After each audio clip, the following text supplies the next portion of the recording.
Tu sous-estimes le pouvoir de la discipline.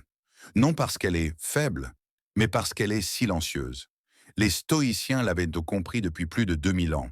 La vraie liberté n'est pas extérieure. Marc Aurèle écrivait « L'homme est aussi malheureux qu'il se juge tel ».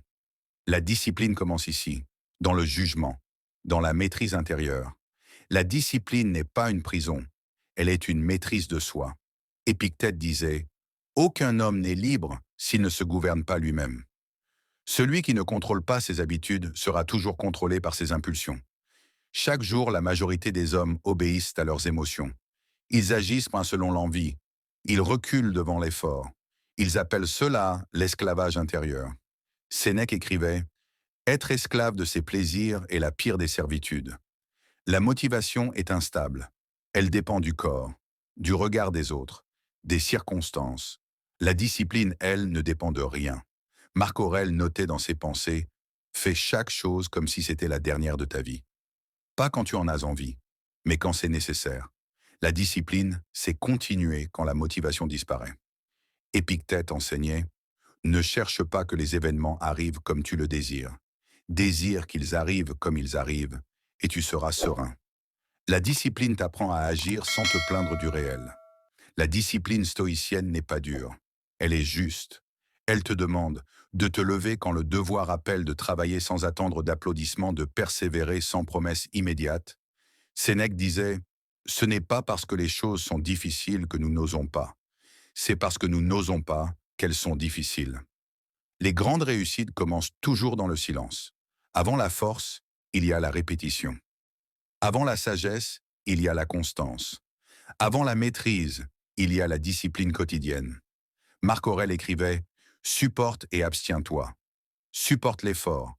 Abstiens-toi de la facilité. Personne ne te félicitera quand tu refuses le chemin le plus simple. » Et c'est très bien ainsi. Le stoïcien n'agit pas pour être vu, il agit pour être droit. Beaucoup abandonnent parce qu'ils veulent des résultats rapides. Mais le stoïcisme ne promet pas la rapidité. Il promet la solidité.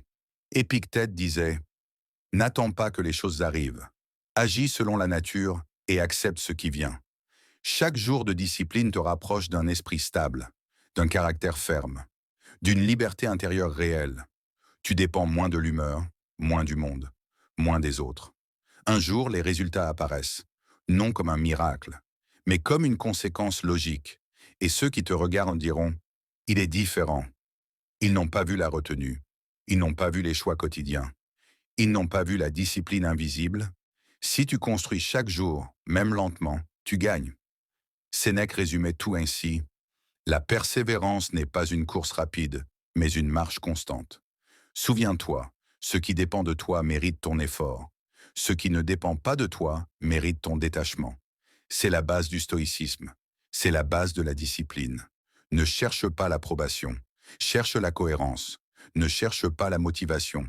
Cherche la discipline. Marc Aurèle concluait « Sois comme le rocher contre lequel les vagues se brisent. Il demeure immobile, et la fureur des flots s'apaise autour de lui. Car ce qui est constant devient puissant. Ce qui est maîtrisé devient libre. Et ce qui est discipliné devient invincible. »